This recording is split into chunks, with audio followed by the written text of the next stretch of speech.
Kami di Sobatris format untuk guru belajar yang kami modifikasi lagi, yang kita tambahkan poin-poin. Jadi seperti yang teman-teman lihat di sini, capaian pembelajaran. Jadi pada ekspor pertanyaan terbuka dan menggunakan strategi untuk memulai, mempertahankan dan menyimpulkan percakapan dan diskusi. Awal,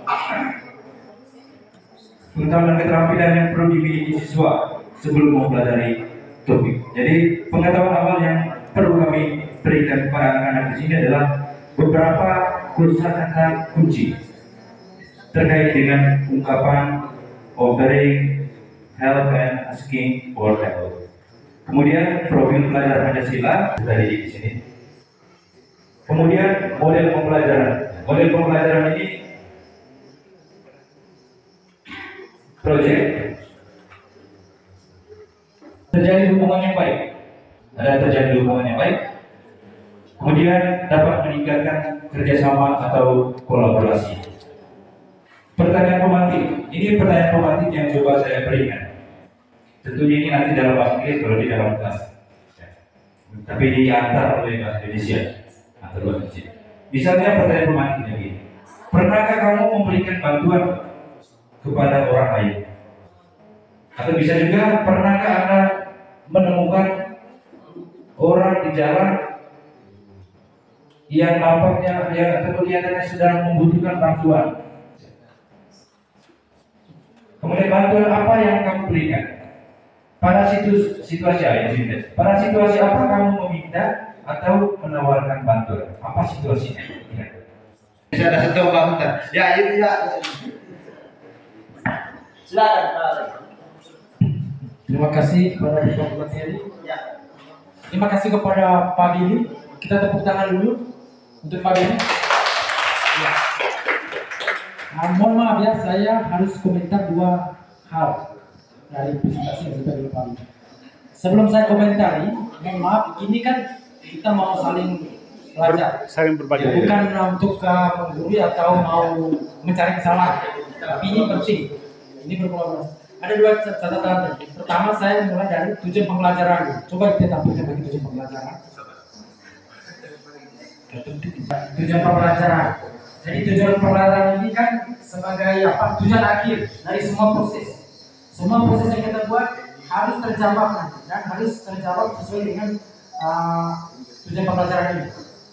Sehingga di sini kalau boleh perlu dirinci Pak, ini menentukan ungkapan-ungkapan meminta dan memberi bantuan saja. Kalau itu saya tidak persoalkan. Ini kedua, menyebutkan ungkapan lainnya.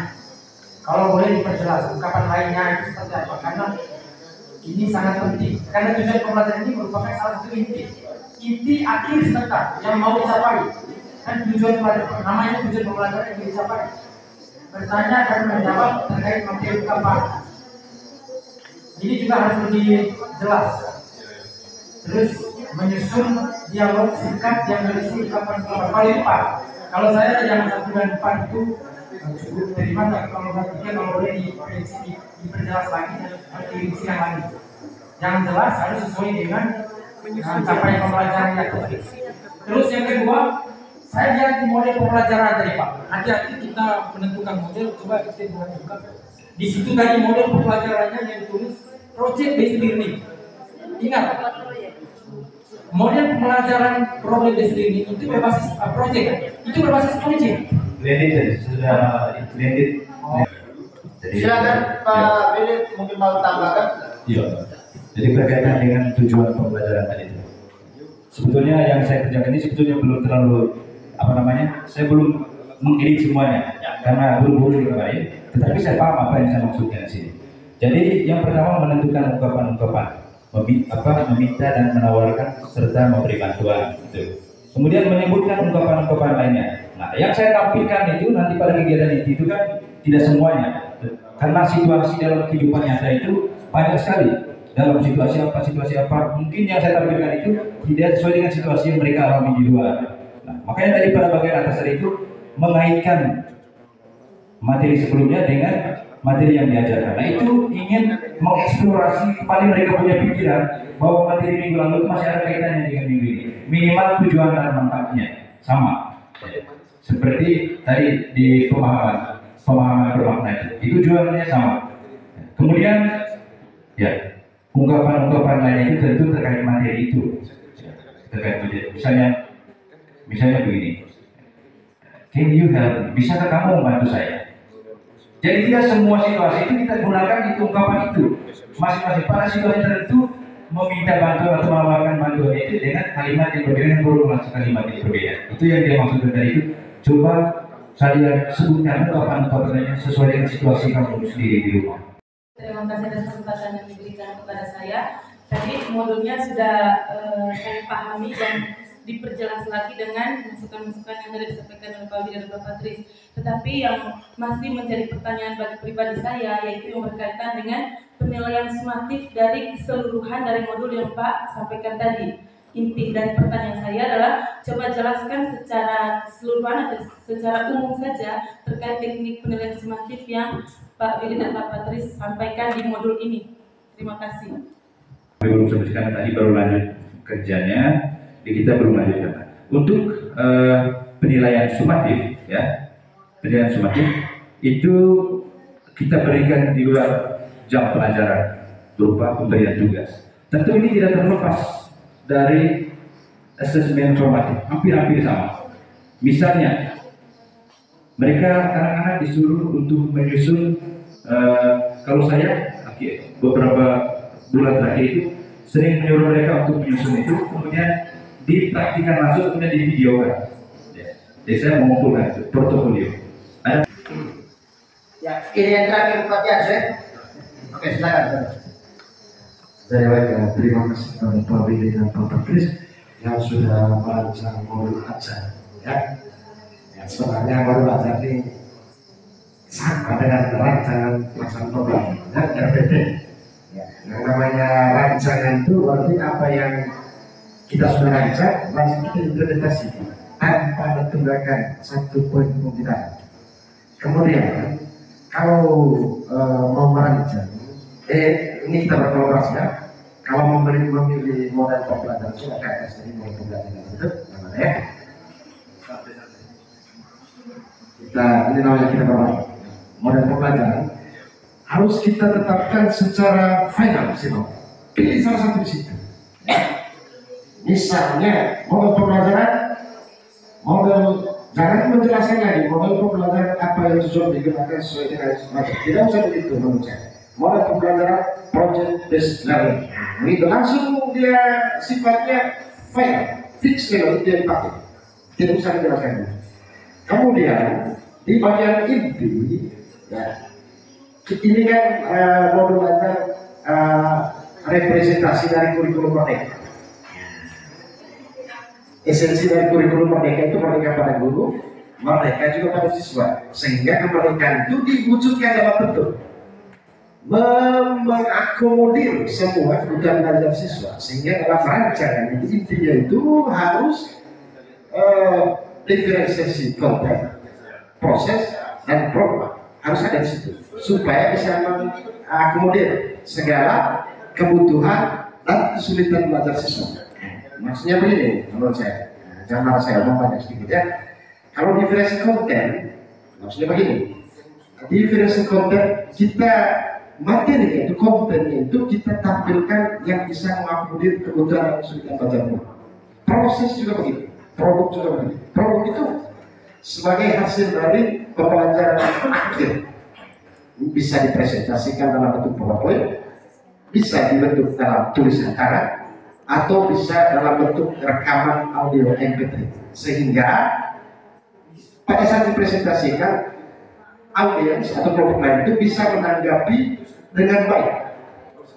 Setiap kesulitan belajar yang ada bisa terjawab bagi proses. Saya paham saja, kemudian tadi saya beri masukan Pak Regi soal alokasi waktu juga mohon diperhatikan. Kira-kira ini modul ajar ini berapa kali pertemuan nanti, dan juga pembagian secara tegas tahapan-tahapan itu kira-kira boleh dibuat dalam alokasi waktu. Nah, kemudian menarik sekali karena di model ajar ini, model pendekatan yang dibuat model pembelajarannya itu project based learning. Di tujuan perempatan itu siswa mampu menyusun sebuah dialog yang berisi ungkapan menawarkan bantuan dan juga menawarkan meminta bantuan. Ini saya pikir sangat sinkron kalau memang itu tetap dipertahankan, karena bagian terakhir dari keseluruhan dinamika pembelajaran, beberapa alur tujuan pembelajaran yang ditampilkan itu berakhir pada menciptakan, dan itu sebuah kalau dikatakan high order thinking skill, ya, kemampuan tingkat tinggi yang dimiliki atau yang nanti akan dicapai dalam proses ini. Ini luar biasa. Tadi sudah disampaikan siswa dibuat konten, silakan. Anak siswa sebagian suka konten TikTok, ya, kemudian YouTube, atau mereka juga punya kemampuan editing yang sangat baik. Biasakan itu sebagai sebuah kegiatan pembelajaran yang menyenangkan, karena misalnya besok kumpul tulisan yang bisa diungkapkan menawarkan bantuan atau meminta bantuan. Anak-anak, coba besok buat konten tentang, sebagai project kan, buat konten tentang dialog yang berisi menawarkan bantuan juga sekaligus meminta bantuan. Minimal misalnya 2 atau 3 menit, ya. Lengkap dengan dia punya persyaratan-persyaratan tambahan. Dan biasanya anak-anak kita paling senang yang begitu. Keinginan mereka untuk TikTok, untuk YouTube, dan lain-lain itu tersalurkan lewat mereka sendiri yang menciptakan kontennya. Dan memang ini pengalaman beberapa kesempatan kami di SMA 6 itu, guru-guru kami sudah seperti itu hasilnya. Sehingga yang dikumpulkan itu hanya link. Silakan kirim linknya, dan kirim videonya, kirim link yang sudah kamu upload di TikTok atau di YouTube. Nanti saya akan periksa berdasarkan link yang kamu kirim. Sehingga pekerjaan kita mudah, mau di mana saja ada sinyal. Ini sudah ada, tinggal periksa. Langsung diberi penilaian. Dan luar biasa ini Pak Gili, Pak Patris, sebuah modul ajar yang meskipun cuma disusun 2 hari tapi sudah mendekati sempurna. Ya, tinggal dirapikan beberapa tambahan lagi seperti format asesmennya, kemudian format evaluasi guru dan peserta didik itu sendiri juga, kemudian daftar pustaka, glosarium juga bila perlu dimasukkan, kemudian dari materinya. Kita juga banyak menyiapkan materi supaya anak-anak juga mendapat banyak asupan pengetahuan selain yang mereka temukan sendiri, juga kita dapat bagikan melalui apa yang kita susun.